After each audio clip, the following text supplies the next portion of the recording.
friends, welcome back to our channel. இன்னைக்கு நம்ம idli recipe தான் பார்க்க போறோம். சோ இட்லி வந்து எல்லாருக்குமே தெரியும் எப்படி ப்ரிப்பேர் பண்றதுன்னு. சோ இது வந்து இன்னைக்கு நம்ம உளுந்தே இல்லாம தான் வந்து இந்த இட்லி வந்து நம்ம செய்ய போறோம். இதுக்கு இட்லி அரிசி வந்து 4 டம்ளர், அதாவது இதுல வந்து 4 கிளாஸ் எடுத்திருக்கேன். இது வந்து 1 கேஜிக்கு கணக்கு.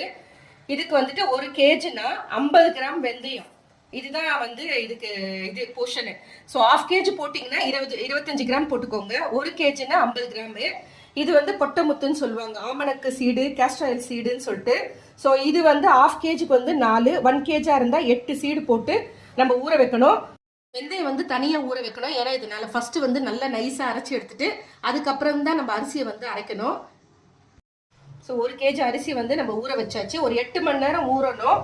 அதே மாதிரி இங்கே பாருங்க, வெந்தயமும் வந்து தனியாக ஊற வச்சாச்சு. கொட்டமுத்தியும் அதோட சேர்த்து வந்து நம்ம ஊற வச்சாச்சு. கொட்டமுத்துன்றது வந்து ஆமணக்கு சீடு, அதாவது கேஸ்டர் ஆயில் சீடு. ஸோ இது வந்து 1 கேஜிக்கு வந்து 8 போடணும், அதுக்கு மேலே ஜாஸ்தி போடாதீங்க.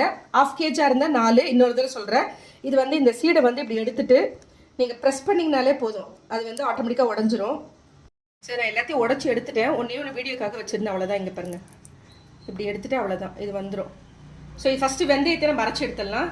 ஃபஸ்ட்டு வந்து வெந்தயத்தை நல்லா நைஸாக அரைச்சி எடுத்துடலாம். அது கூடயே வந்து நான் சீடையும் சேர்த்துட்ருக்கேன்.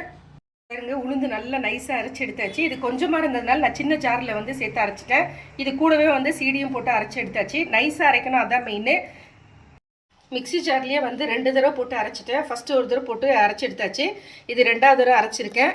அதே மாதிரி இதுவும் கொஞ்சம் நல்லா வந்து நைஸ் ரவை அந்த பதத்துக்கு வந்து அரைச்சி எடுத்துடணும். ஸோ இப்போ நம்ம அரைச்ச வெந்தயத்தையும் வந்து இதோட சேர்த்துடலாம். இதுக்கு தேவையான அளவு உப்பு சேர்த்துட்டு நல்லா கை போட்டு கலந்து விடுங்க. ஸ்பூன்லலாம் போட்டு உப்பு போட்டு கலந்தாலாம் வந்து மாவு வந்து புளிச்சு வராது. கை போட்டு நல்லா கரைச்சி விடுங்க. 2 ஸ்பூனுக்கு வந்து உப்பு வந்து சேர்த்துருக்கேன். அரைக்கும் போதே கல்லுப்பு இருந்தால் கல்லுப்பு சேர்த்து அரைச்சிடலாம். இது சால்ட் போட்டுக்கிறதுனால 1 மினிட்ல சேர்க்குறேன். இது நல்லா வந்து கலந்து விடுங்க. நம்ம அரைச்ச அந்த வெந்தயமும் அரிசியும் வந்து நல்லா மிக்ஸ் ஆகணும். 8 மணி நேரம் வந்து கண்டிப்பாக வந்து இது அப்படியே ஊறணும். இப்போ ஈவினிங் அரைச்சிங்கன்னா நெக்ஸ்ட் டே காலையில் வந்து நீங்கள் இட்லி போடலாம். அப்படி இல்லைன்னா காலையில் நீங்கள் நைட்டு ஊற வச்சுட்டு காலையில் செஞ்சிங்கன்னா ஈவினிங் டிஃபனுக்கு வந்து நம்ம சாப்பிட்லாம். நல்லா சாஃப்டாக அப்படியே குஷ்பு இட்லி மாதிரி வரும். அதுவும் வெந்தயம் வந்து உடம்புக்கு அவ்வளோ நல்லது, குளுமை கொடுக்கக்கூடியது. உளுந்தே இல்லாமல் நம்ம வந்து இட்லி செய்ய போகிறோம். ஸோ ஒரு 8 மணி நேரம் விட்டு நம்ம பார்க்கலாம். திரும்ப ஆயிடுச்சு. இப்போ நம்ம பார்க்கலாம். இவ்வளோ திக்காக வந்து இருக்கக்கூடாது, நல்லா வந்து உப்ரியாகி வந்துருக்கு பாருங்கள். கொஞ்சம் வந்து தண்ணி சேர்த்துக்கணும், ஏன்னா ரொம்ப வந்து திக்காக இருந்துச்சுன்னா அடைச்ச மாதிரி ஆகிடும். அப்புறம் உங்களுக்கு வந்து அந்த பஞ்சு மாதிரி வராது. கொஞ்சம் தண்ணி ஆட் பண்ணிக்கலாம். சேர்த்து நல்லா கலந்து விட்டுக்கோங்க. இது வந்து நான் வந்து அந்த கொட்டமுத்து வந்து ஆன்லைனில் மீஷோவில் தான் வந்து ஆர்டர் பண்ணேன். 200 கிராம்ஸ் வந்து 120. ஆக்சுவலி எம்ஆர்பி வந்து 500 போட்டிருக்காங்க. நீங்கள் இந்த நாட்டு மருந்து கடை, இந்த பல்சருக்கு கடையிலலாம் வந்து ட்ரை பண்ணி பாருங்கள். கிடைக்கலன்னா ஆன்லைனில் ஆர்டர் பண்ணிக்கோங்க. இன்னும் கொஞ்சம் சேர்த்துக்கலாம், அவ்வளோதான். இப்போ கரெக்டாக இருக்கும். இட்லி வந்து தட்டில் வந்து ஃபுல்லாக ஊற்றக்கூடாது, ஒரு 3/4 பதத்துக்கு தான் ஊற்றணும், ஏன்னா அது உப்ரியாகி வரணும்.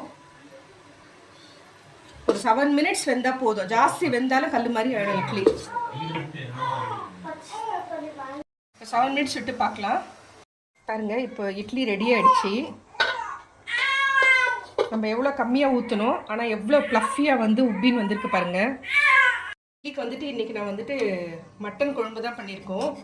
இது வெந்தய இட்லி, அவ்வளோ டேஸ்ட்டாக இருக்குது. உளுந்தே இல்லாமல் வந்து நம்ம செஞ்சுருக்கிற இட்லி. ஸோ பார்க்கும்போதே பாருங்கள், செம்ம ப்ளஃபியாக, சரியான சாஃப்ட்டு. அது உளுந்தே இல்லாமல் அரைச்சிருக்கிறது. ஆக்சுவலாக ஃபஸ்ட் டைம் நான் ட்ரை பண்ணும்போது கூட எனக்கு டவுட்டாக தான் இருந்துச்சு. அப்புறம் அடிக்கடி நாங்கள் செஞ்சுட்ருந்தோம். இங்கே பாருங்கள், செம்ம சாஃப்ட்டு பாருங்கள். ஸோ இந்த வீடியோ பிடிச்சிருந்தா லைக் பண்ணுங்கள். புதுசாக பார்க்குறவங்களுக்கு இருந்தால் சப்ஸ்கிரைப் பண்ணுங்கள். மறக்காமல் பெல் ஐக்கானை ப்ரெஸ் பண்ணுங்கள். அப்போ தான் நான் போடுற வீடியோ உடனுக்குடன் நோட்டிஃபிகேஷன் வரும். Thank you friends, take care, bye bye.